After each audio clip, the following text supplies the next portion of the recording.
He said, "A man who does not understand how he was deceived will be deceived again by the same trick under a different name."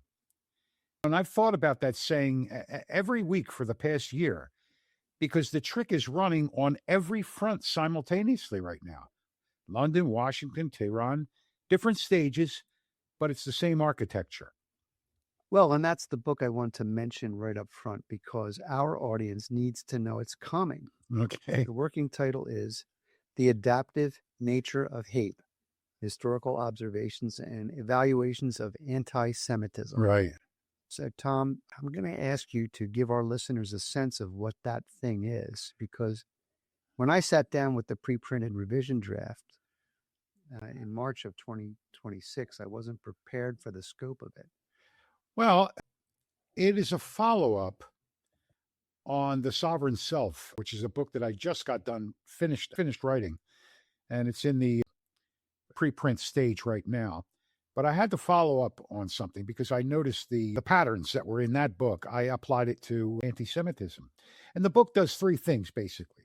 First, it gives the degradation of the Jewish people a precise vocabulary, which sounds academic until you realize that without a precise vocabulary, you really cannot identify the thing when it shows up in a new costume. Second, it applies a measuring instrument I developed in my previous book, The Sovereign Self, called the Personhood Index. And the index evaluates 5 domains: autonomy, dignity, agency, privacy, and continuity. It assigns a score applied across 15 historical milestones over 22 centuries, from Alexandria in 38 AD through the present Western diaspora. Shows that the same architectural pattern repeats. The score changes, the mechanism does not.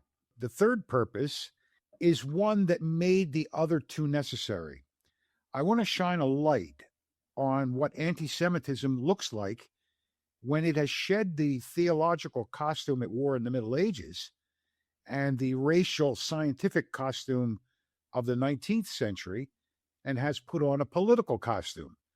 Today, it presents itself as progressive, as the defense of the oppressed, and that borrowed authority, that stolen coat of anti-colonialism and human rights, gives it a protection the earlier forms never had.